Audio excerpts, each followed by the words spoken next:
कोल्हापूर जिल्ह्यामध्ये अतिवृष्टीमुळे पूर परिस्थिती, ऊसाच्या पिकामध्ये शिरलं पुराचं पाणी, तर कोवाड बाजारपेठेमध्ये पाणी शिरल्यामुळे दुकानांचं नुकसान। कोल्हापूर जिल्ह्याच्या दक्षिण भागामध्ये पावसाचा जोर कायम, ताम्रपर्णी आणि घटप्रभा नदीचं पाणी पात्राच्या बाहेर। भाजपचे नेते शिवाजीराव पाटील यांच्याकडून पूर परिस्थितीची पाहणी। कोल्हापुरात पुराच्या पाण्यामधून भर, पावसामध्ये रुग्णाला बोटीमधून आणत सामाजिक कार्यकर्त्याने त्याचा जीव वाचवला। हृदयविकाराचा त्रास जाणवत असलेल्या रुग्णाला संभाजी घोरपडेंनी तात्काळ रुग्णालयामध्ये केलं दाखल। पुण्यामधल्या पूर नुकसानाचे 80% पंचनामे पूर्ण, पूरग्रस्तांना सर्व सुविधा देण्यासाठीचं काम सध्या सुरू। पुणे जिल्हाधिकाऱ्यांची माहिती। सांगलीच्या वाळवा तालुक्यामधल्या ऐतवडे खुर्दमध्ये पुरामुळे वीज आणि पाणी पुरवठा बंद। महावितरण कर्मचारी आणि ग्रामपंचायत कर्मचाऱ्यांनी पुराच्या पाण्यामधून जाऊन बंद पडलेला पाणी पुरवठा आणि विजेचा पुरवठा केला सुरळीत। पुण्याच्या दौंड तालुक्यातील भीमा नदीमध्ये मगर आढळल्यामुळे खळबळ। आलेगाव, देऊळगाव राजे या परिसरामधल्या शेतकऱ्यांमध्ये भीतीचं वातावरण। पुण्यात पुन्हा एकदा कोयता गँग सक्रिय। लोहगाव परिसरामध्ये कोयत्यानं दुकानांची तोडफोड। विमानतळ पोलीस स्टेशनमध्ये गुन्हा दाखल। कोल्हापूरच्या पोलीस मुख्यालयामधून पोलीस कर्मचाऱ्याची दुचाकी चोरीला, भर दुपारी चोरीचा प्रकार घडल्यामुळे खळबळ। सांगलीमध्ये शिक्षण सेवक सहकारी सोसायटीच्या वार्षिक सभेमध्ये शिक्षकांचाच राडा। शिक्षकांनी एकमेकांची कॉलर धरून केली धक्काबुक्की। सोलापुरात राज्य सरकारी कर्मचाऱ्यांचा पेन्शनसाठी आक्रोश मोर्चा। सुट्टीच्या दिवशी राज्य कर्मचारी रस्त्यावर। डॉक्टर बाबासाहेब आंबेडकर चौक ते सोलापूर जिल्हा परिषदेपर्यंत मोर्चाचं आयोजन।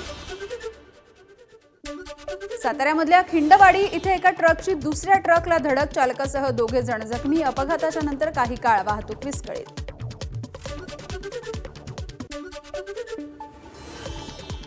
आणि आता विदर्भामधल्या काही बातम्या सुपरफास्ट। भंडारा जिल्ह्यामध्ये मुसळधार पाऊस, 30 पेक्षा अधिक गावांचा संपर्क तुटला। रस्त्यावरून पाणी वाहत असल्यामुळे वाहतुकीसाठी मार्ग बंद।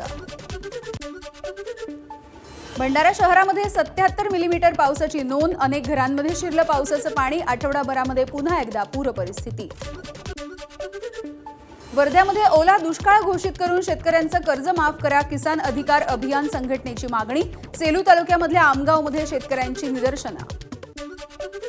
वर्ध्यामध्ये वाघाडी नदीच्या पुरामध्ये अडकलेल्या 3 जणांची पोलिसांकडून सुटका। समुद्रपूर तालुक्यातील घटना।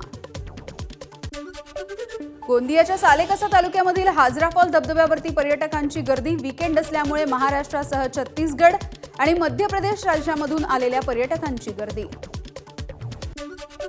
चंद्रपूरच्या झरपट नदीच्या पाण्यामध्ये कार वाहून गेल्याची घटना समोर। कमी उंचीच्या पुलावर पाण्यामधून कार घालणं पडलं महागात। 2 जणांचा जीव वाचला।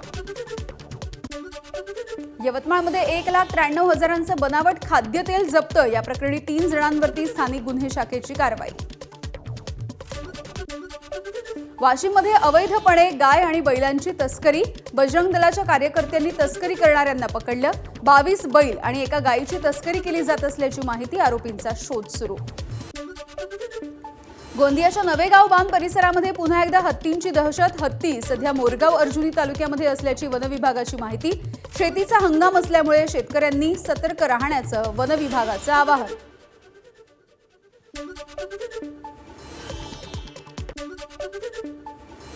आणि उत्तर महाराष्ट्रामधल्या बातम्या सुपरफास्ट। नाशिकच्या सोमेश्वर धबधब्यावरती पर्यटकांची हुल्लडबाजी। बॅरिगेटिंग ओलांडून तरुणांची धबधब्याजवळ गर्दी, पोलिसांचं मात्र दुर्लक्ष। मालेगावातल्या गिरणा पुलावरती तरुणांची स्टंटबाजी। नदीला पूर आलेला असताना वाहत्या पाण्यामध्ये 15 ते 20 फुटांवरून उड्या मारत स्टंटबाजी। नाशिकच्या मनमाडमध्ये 2 तरुणांचे मृतदेह सापडल्यामुळे खळबळ। या प्रकरणी लोहमार्ग पोलिसांकडून अधिकचा तपास सुरू। अहमदनगर शहराला पाणी पुरवठा करणारं मुळा धरण 55.30% भरलं। आठवडाभर कोसळलेल्या पावसामुळे मुळा धरणामध्ये पाण्याची आवक सुरू। नाशिकच्या निफाड तालुक्यातल्या वडाळी परिसरामध्ये बिबट्याचा वावर। बिबट्यामुळे ग्रामस्थांमध्ये भीतीचं वातावरण। बिबट्याला कैद करण्यासाठी वन विभागाने पिंजरे लावण्याची ग्रामस्थांची मागणी। अहमदनगरच्या राहाता शहरामध्ये बिबट्या आणि कुत्र्याच्या झटापटीचा थरार। सीसीटीव्हीमध्ये कैद। वैजापूरकर वस्तीमधली घटना। जळगावमध्ये जागतिक वाघ दिनाच्या निमित्ताने भव्य रॅली, वाघांचं संवर्धन व्हावं, त्यांची शिकार केली जाऊ नये यासाठी जनजागृती रॅलीचं आयोजन. नाशिकच्या येवल्यातील तळवाडे देवळाने या रस्त्याची दुरावस्था, 25 वर्षांपासून संबंधित विभागाचं दुर्लक्ष, लाडकी बहीण योजनेचा लाभ नको, रस्ता करून द्या, संतप्त महिलांची मागणी. नाशिकच्या साडेगाव शिवारामध्ये वर्गणीच्या पैशामधून एकावरती गोळीबार करून फरार झालेला आरोपी गजाड, गुंड विरोधी पथकानं गोपनीय माहितीच्या आधारे फरार सचिन मानकरच्या मुसक्या आवळल्या. 12 ऑगस्टला अहमदनगरमध्ये जरांगेंची शांतता रॅली, या अनुषंगाने मराठा बांधवांची नियोजनाची बैठक, 10 लाख मराठा बांधव रॅलीमध्ये सहभागी होतील असाही दावा.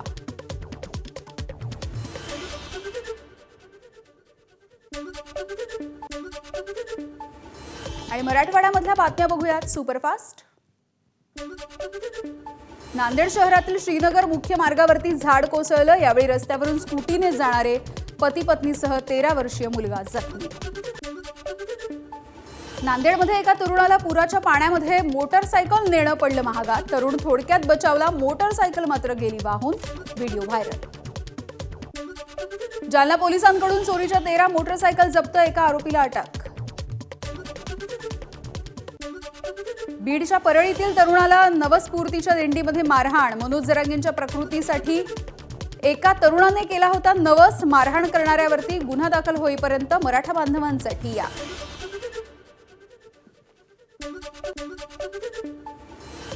आणि आता मुंबई आणि इतर परिसरामधल्या बातम्यांचा वेगवान आढावा.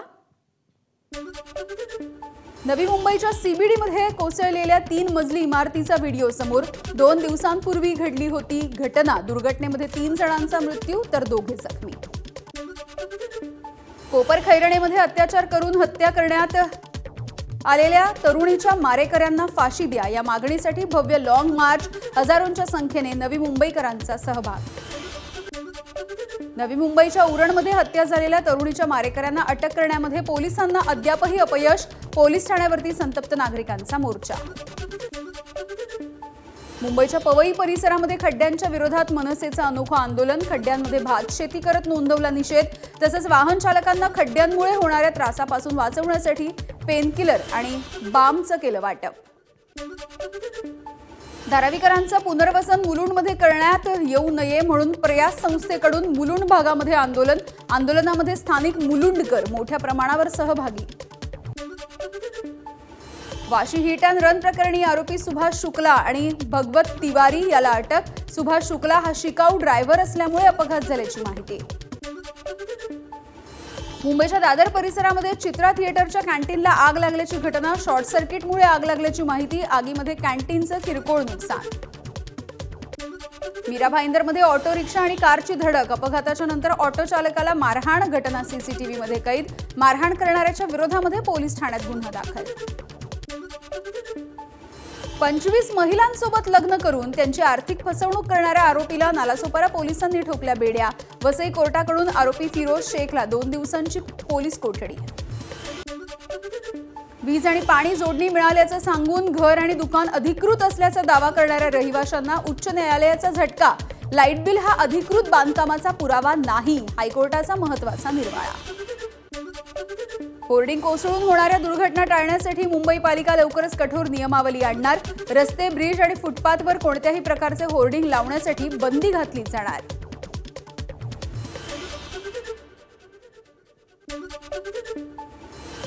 आणि आता कोकणामधल्या बातम्या सुपरफास्ट.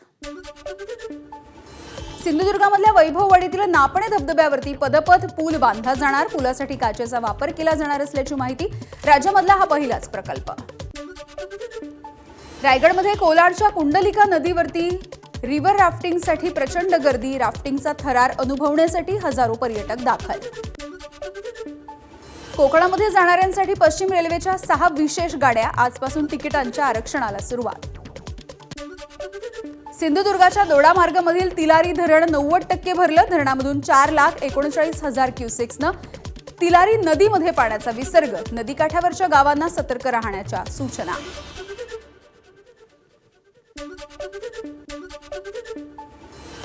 आणि आता राज्यभरामधल्या इतर महत्त्वाच्या बातम्या बघूयात सुपरफास्ट. झारखंडचे राज्यपाल CP राधाकृष्णन यांची महाराष्ट्राचे नवे राज्यपाल म्हणून नियुक्ती, राष्ट्रपती द्रौपदी मुर्मूंकडून नियुक्ती जाहीर। विधान परिषदेच्या नवनिर्वाचित 11 आमदारांना विधान परिषदेच्या सभापती नीलम गोऱ्हेंकडून सदस्यत्वाची शपथ। भाजपच्या पंकजा मुंडे, योगेश टिळेकर, अमित गोरखे, परिणय फुके, सदाभाऊ खोत यांनीही घेतली शपथ। काँग्रेसच्या विधान परिषदेच्या आमदार प्रज्ञा सातव यांनी घेतली सदस्यत्वाची शपथ। विधान भवनामधल्या सेंट्रल हॉलमध्ये पार पडला शपथविधीचा सोहळा। शिंदे गटाच्या कृपाल तुमाने आणि भावना गवळींनी आमदारकीची घेतली शपथ। शपथ घेतल्यानंतर भावना गवळींचा जय महाराष्ट्र, जय एकनाथ असाही नारा। ठाकरे गटाचे विधान परिषदेचे आमदार मिलिंद नार्वेकर यांनी घेतली आमदारकीची शपथ। यावेळी नार्वेकरांनी मानले ठाकरे कुटुंबियांचे आभार। मनसेचे अध्यक्ष राज ठाकरे ऑगस्ट महिन्यामध्ये महाराष्ट्राच्या दौऱ्यावर। आगामी विधानसभा निवडणुका स्वबळावरती लढवण्याच्या निर्णयानंतर राज ठाकरे महाराष्ट्र पिंजून काढणार। वरळी विधानसभेमधून मनसेचे नेते संदीप देशपांडे निवडणूक लढवण्याची शक्यता, त्यामुळे वरळीमधून आदित्य ठाकरे विरुद्ध संदीप देशपांडे यांच्यामध्ये लढत होण्याची शक्यता। विधानसभा निवडणुकीमध्ये तिसरी आघाडी नाही तर शेतकऱ्यांची आघाडी असणार। 9 ऑगस्टला सभेमध्ये भूमिका स्पष्ट करणार बच्चू कडू यांची माहिती। जरांगेंना शेतकरी आघाडीमध्ये यायचं असेल तर त्यांचंही स्वागत, बच्चू कडू यांचं वक्तव्य। लाडकी बहीण योजनेसाठी राज्यभरामधून 1.25 कोटी महिलांचे अर्ज, सर्वाधिक 5 लाखांपेक्षा अधिक अर्ज पुणे जिल्ह्यामधून आल्याची माहिती आहे। शाळांच्या सर्वांगीण विकासासाठी माझी शाळा सुंदर शाळा या अभियानाचा दुसरा टप्पा राबवला जाणार। 5 ऑगस्टला या अभियानाची सुरुवात होईल। या अभियानाच्या प्रचार आणि प्रचारासाठी 12.90 कोटी रुपयांचा निधी।